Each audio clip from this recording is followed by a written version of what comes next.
So those of you that watched the previous video with Seth will know we talked about doing a comparison between the 2020 new Submariner, the 41mm, and its predecessor, the 40mm. Seth has them both here. I have one on my wrist, new toy. And let's get them out and compare them. Okay, you got it. So first thing, I want to challenge you, Mike. Looking at these watches without getting too close, okay, are you able to pick out which one is which? Let me see. This one here is the 41mm. I know that for a fact. Okay. It's really, really difficult. I'm going to say this one is the new one. Okay. So you would be wrong. Would I really? Yep. Okay, I judged it because the dial has slightly whiter. No, it doesn't. This one does. Right. So here's what I've realized is that wow, they're so similar. It's just crazy. Here's what I would say. If you want to try to figure out which one is which, the easiest, quickest way is to look at the watch up here and try to figure out which one has the bracelet that comes closer to the edge of the lugs. So you'll notice the older style ceramic sub was thinner in the bracelet and wider in the lugs. And this one is closer. I see it. It's only off by whatever, 1 or 2 millimeters. I see it. But you're right. yeah, so that's the easiest way to tell. But the reality is you would never, oh, my bezel's not straight. You never have them side by side. No, and you'd never be really comparing. I hate it when they're not exactly straight. There we go, that's straight now. So if I was sat in a room this far away from you and this was on my wrist, there's no way in the world you would know if this is the new one or the old one. It would be tough. All I would be doing is I'd be staring at that watch, trying to look right here. That's the easiest way to tell. And can you see it from that distance? Yeah, I could basically tell that that's the newer one from here. But well, obviously, you know. So I bought this because there was such a hype about this watch, and as a watch collector, I have a lot of Rolexes. Yeah. So how much over retail did you have to pay? I was very fortunate, and I paid retail for it.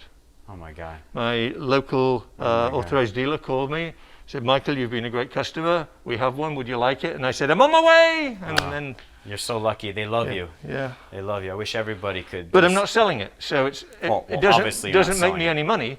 Right. I'm not looking to flip it. No, but the point is that if you want this watch right now, you have to pay something like $6,000 over retail for this watch. And that's 1 month after being released.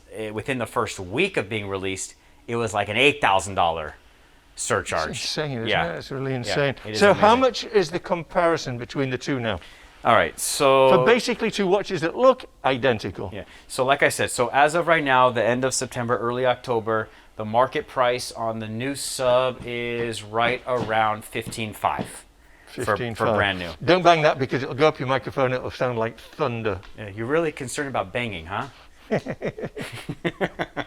So $15,500. And how much is the 40mm? All right. So the 40mm got dragged up. Did they? Yes, they went up.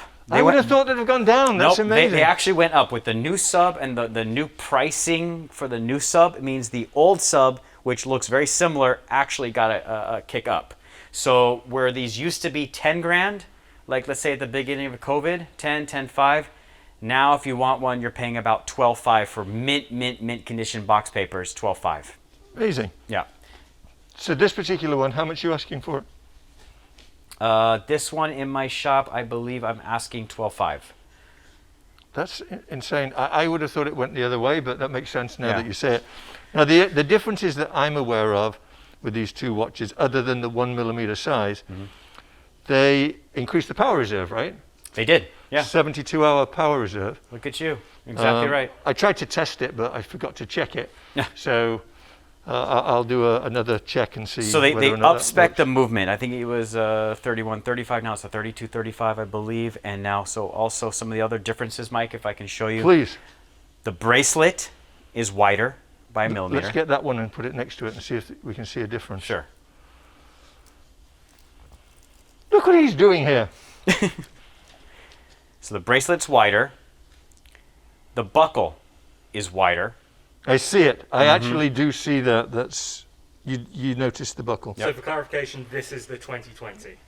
Yes. Okay. Good. Correct. Very little details. The lugs meaning the side of the case, are thinner on the new one. They're thinner on the new one? Yeah, so this is the new one, No, yeah, I see that too. and this is the older one. You see how it's ever so slight. Interesting. You know what? Actually, they're okay. Also, the markers on both the bezel and the dial are a little bit either bolder or wider, larger. This bezel isn't straight. It needs to be turned. Adam will freak out with OCD, and I'm getting the same way. So yeah. All right, let me It's contagious. Yeah, fix it really that. is. Okay, I fixed the bezel. Thank you. There we go. See how it pops a little bit more? Hopefully the camera can pick that up. The dial seems to have a slightly different shimmer to it on the new one. I mean, it's look brighter. at the word Submariner on the new one compared to the old one. The word Rolex, it just pops a Even little bit the more. width of the hour indices seems to be slightly different, or am I imagining that? Maybe I'm imagining it. Am I imagining it? Maybe. Maybe I need another drink of grape juice, apple juice, whatever it is. So there it is. So those Oh, are, and obviously the case is 1 millimeter bigger as well. It's 41. and I might be completely wrong with this, but is the metal slightly different that they used on the bracelet? Did I read that somewhere? a different type of metal? Yeah. It's stainless steel. I mean, So just stainless steel, same stainless steel. I don't pretend that I know everything, so maybe I don't know anything about the different type of stainless steel, but it could be possible. Okay, so also Rolex introduced a whole bunch of additional new models, Yeah. which I think we should definitely Okay. So they have do a complete video on, right? Definitely. Let me get them in my possession, and we'll make a video. They are incoming. We got the new Kermit, you got the new Blueberry, which is a white gold with a blue. You've got the new Submariner with the green bezel called the Kermit. Right. Then you've got the 41 millimeter Oyster Perpetuals that are beautiful with these bright colors. You've got the new two-tone sub as well. So what did they do with that one? The blue is different. It's bigger, 41. Up-spec'd, probably the same differences with the lugs. So let's do a complete new Let's do it. video We'll on do a all whole, of we'll those. do a whole comparison. We'll bring in everything and we'll lay it out there, and we'll. I think that everybody would like to see that, because I certainly would. I want to know the differences. So I have a question for you guys. As someone who doesn't own a Rolex yet, why would I go for a 2020 over the older model? Is there a reason, other than the fact that it's newer and hotter right now, is there a reason why I would do that? Or are they both going to kind of appreciate in the same way over, say, 2 or 3 or 5 years? So I'll give you my amateur opinion, and then Seth, you can throw in the professional opinion. Historically, what I've found is if you buy an older model and a newer model comes out, Rolex especially, they always continue to increase in value. I think unless it's a really, really special older model, they'll just continue to rise slowly, whereas the new models, because the demand is so high, they go up faster. You'll save money by buying the older model, but not much money. I don't know. What are your thoughts on that? Okay, so you'll save about $4,000 by buying the older model. You'll more or less have the same effect on your wrist. However, for the true collector who wants the latest version of the movement, who likes the fact that the bracelet is larger, the case is larger, it fits the wrist a little nicer, you go ahead and you pony up. You spend the extra money. And in terms of resale value, I think that your money is safe no matter which one you buy. It really is. That was much more eloquent than the way I said it. Thank you for that. We basically said the same thing, though. Yeah, but you said it better. But Thank that you. said, really looking forward to doing the full new 2020 review with all the watches. We'll do that very soon. Okay. And you guys will get to see it. So Seth, thank you so much for coming up here today and bringing these beautiful pieces. Make sure you hit the subscribe button, hit the bell. In it to win it. Anything else to say, Adam, Seth? I'm good, Seth.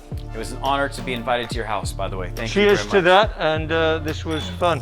Please stay safe, everybody. We'll see you soon.